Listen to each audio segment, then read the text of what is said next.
Hello, this is my first ever YouTube video that I will be posting. So I kind of decided I wanted it to be my backstory, basically, kind of how it is on my blog. Okay, so anytime I'm trying to reference my blog, I say blog and vice versa. So yeah. So if I keep looking off to the side over here, it's because I'm looking at my notebook just to make sure I include everything that I want to be included. So without further ado, we'll get into it. This account or channel is basically documenting my mental health journey, as it's kind of crazy. So to start off, my parents had, also this is kind of going to be, if you've been following up on my blog, it's kind of going to be like my first post, like my story, that titled blog. So there might be things that were in the blog that aren't in this, and things in this video that were in the blog, because some things are easier to type and some things are easier to talk about. So if that's why, sorry. So anyways, we'll get back into it. So my parents had a lot of friends when I was younger, and they had kids that were close to my age. So growing up, there was always something kind of different about me that they noticed. So I had these meltdowns often. Knowing what we know now, they were anxiety attacks, because I would just hyperventilate and bawl and like have no way to get myself out of it because I was so young. And this kind of marked red flags for my parents. They were first-time parents at the time, so they were new to this whole like parenting gig thing, so they didn't really know if it was something I would grow out of or what.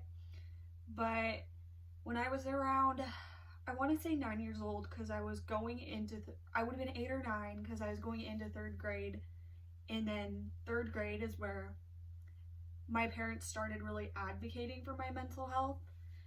We were on our way home from Colorado on a vacation, and something happened. I can't even remember what happened, but this is like what really started the whole getting me help thing. I tried jumping out of our pickup on our way home from vacation, we were on the interstate, and I tried jumping out and saying that I wanted to die. And so my parents took me to a psychiatrist for the first time ever. I really don't remember much about this psychiatrist. I remember calling him Dr. O because he had a very complicated last name, which a lot of psychiatrists do, honestly. They have these, a lot of the ones I've seen are foreign, so they have these really heavy accents, and sometimes it's hard to understand them. And they have these really fancy, long, complicated last names, but they're the nicest guys. So anyways, I started seeing Dr. O in 3rd grade. He diagnosed me with ADHD, so I was 9 years old when I got my first diagnosis. And he put me on 2 separate medications, one of which I took in the morning and one of which I took in the afternoon. So in the afternoon, every day so in between lunch and recess, at my old school, it used to be, we'd walk by the front office on our way to go out to recess. So I would have to go to the front office every day, which I always told kids that it was because of my stomach, which everyone kind of believed, because I had really bad stomach ulcers, so I would throw up a lot. And these ulcers were basically caused because I was so anxious all the time. Even from a young age, if you would ask, I remember when I was really little, I went to dance class with a bunch of different girls, and one of the moms told my mom that she wasn't surprised I had ulcers because, I worried all of the time. And it was just about stupid little things. So I told them that I went to the office to get medication for my stomach, because if I didn't, I would get sick after eating, is what I told them. But it was actually, I can't remember if it was Adderall or what it was, but anyways, that's what I told them I was doing. So I had a really good friend in my childhood years, which later on became a very toxic person in my life. And So she knew I was going to get my ADHD medication.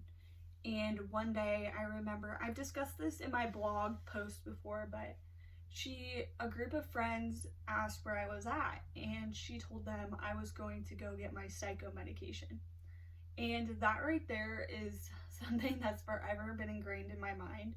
And I believe that's one of the many reasons why I was so against medication from like even a young age. And after that, I told my parents, this would have been like 4th or 5th grade, I don't really remember, but that's when I said I didn't want to see Dr. O anymore, and I stopped medication completely. So there isn't much to say about the rest of elementary school, anything like significant. So 7th grade started, and my parents would testify to this, but I remember texting my parents every single day during my lunch hour saying, I feel sick to my stomach, I want to go home.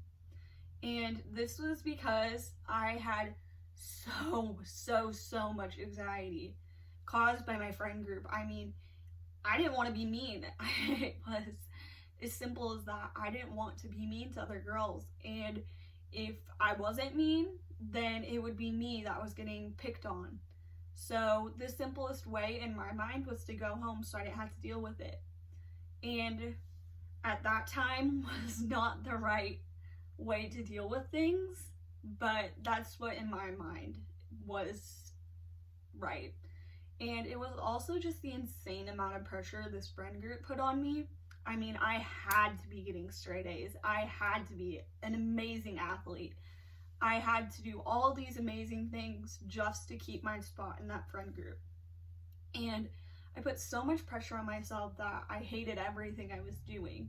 I quit all sports by my sophomore year, which was a good thing for me because I ended up finding extracurriculars that I really loved and I really thrived in. So sports just weren't ever my thing. But anyways, we get into 8th grade and there was a new girl and we became best friends, which was a godsend. She and I were very good friends, and I drifted away from the friend group that I felt like held me back for all of these years. So that was amazing. But even with this amazing friend, I had so much anxiety and depression built up, which is actually genetic in my family. My dad has dealt with major depression all of his life. It mainly hit his high school years. And my mom has dealt with anxiety, and my mom's entire family deals with it. So, I mean, I just kind of got the perfect combination, I guess you could say.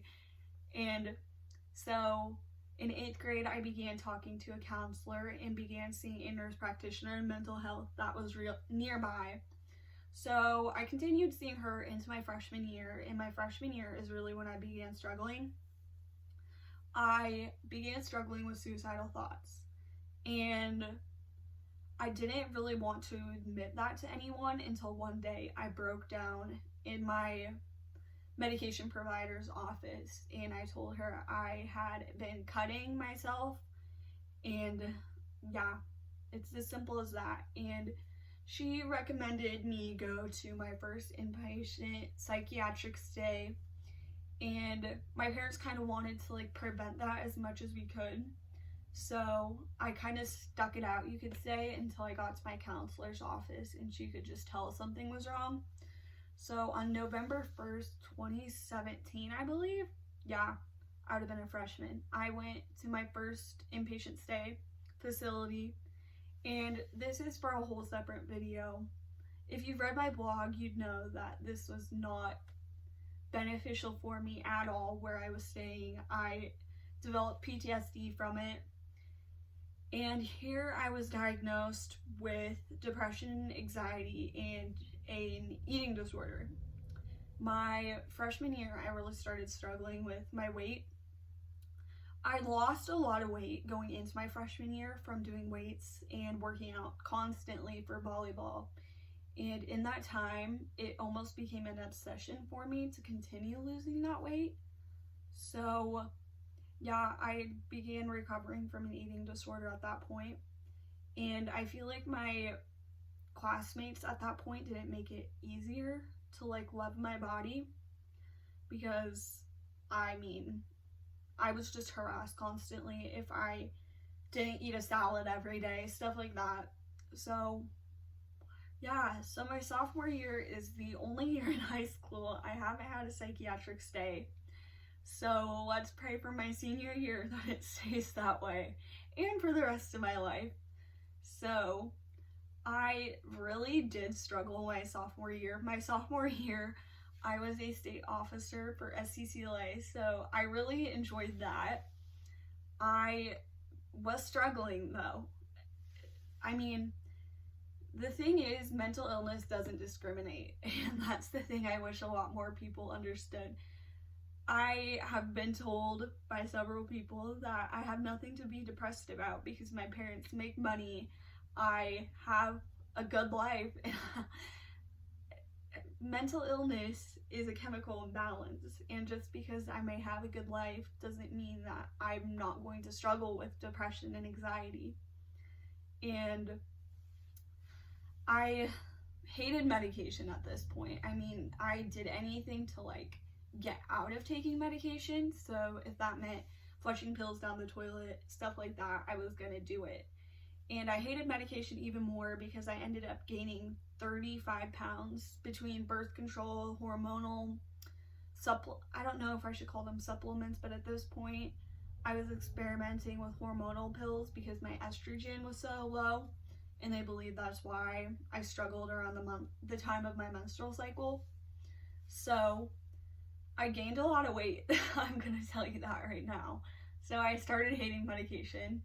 So in my sophomore year, I ended up getting a boyfriend, and yeah, life was pretty good at that point towards the end of my sophomore year. And this summer going into my junior year, I convinced my parents to let me go off all medication because things were going incredible. I was hanging out with friends, I had a really good boyfriend. I mean, things were just good. And so going into my junior year, my family and I decided that it would be best for me to transfer schools. So this ended up being the best decision of my life, hands down. You're going to see here that my junior year was very eventful. Yeah, so I mean, I couldn't imagine going through all of that anywhere else than where I was at. My new school was an amazing support system for me, between getting me counselors, my guidance counselor talking to me every day, the teachers, everything. I mean, just incredible. And so beginning of my junior year, I transferred schools, and I went to school with my boyfriend at the time. And I made a lot of great, amazing friends who are an amazing support system for me. And yeah, so it was around November when things started to slip away for me, I guess you could say. I started to get depressed again, and my ego kind of got in the way of me telling anyone about that. So I was struggling really bad. And one night I got into a fight with my friend, my mom and dad, and my teacher from my old school, and I said, screw it. And I took a bunch of pills. So I played it off as the stomach flu, and my parents believed it because, I mean, at this point things had been going fairly well. I mean, besides like the occasional teenage attitude, things were going really well. And so my parents would have had no idea that it was an overdose until the next day when my parents came inside from work to confront me about the fight I'd gotten in with my teacher.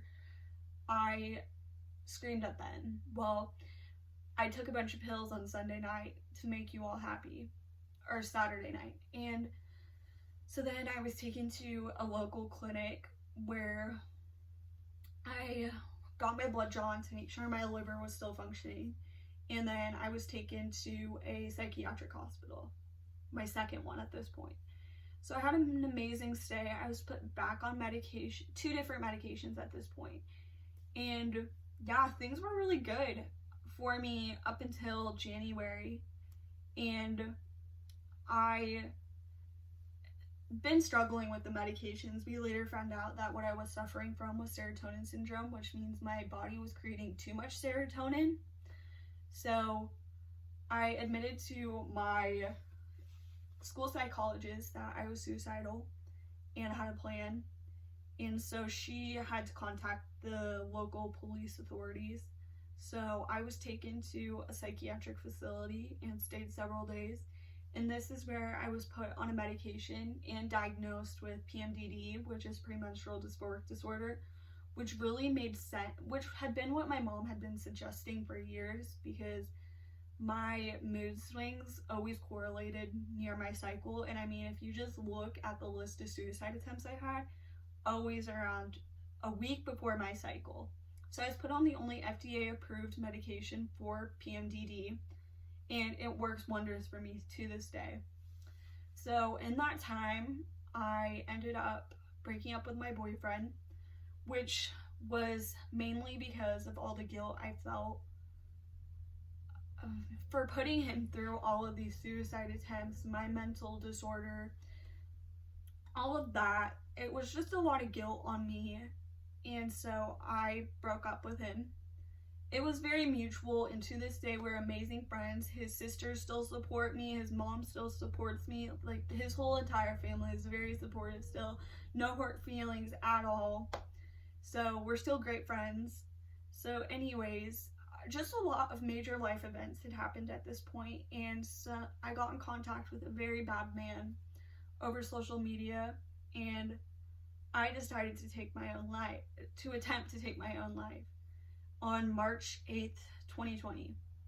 So my parents were on a trip at this point, so it was my grandparents watching us, and I overdosed on March 8th and was discovered by my younger sister, and I had to be taken to a local hospital.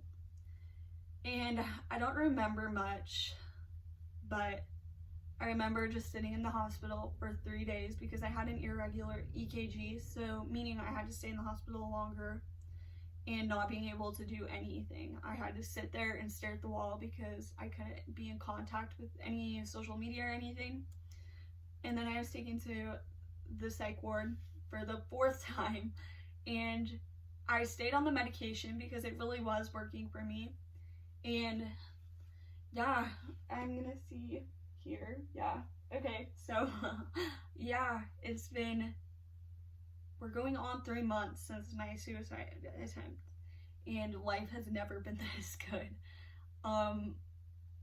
Currently I'm working on an Instagram account, a blog, and now a YouTube channel, so life is great. I recently sold 55, I think, t-shirts for mental health. I've been celebrating Mental Health Awareness Month all month, and for my recovery wise, I speak to a counselor, and he's amazing. And yeah, life is great, and I hope to continue posting regularly on my YouTube channel. So stay strong if you're dealing with any of the same thoughts I've dealt with, and stay tuned for more. Thank you.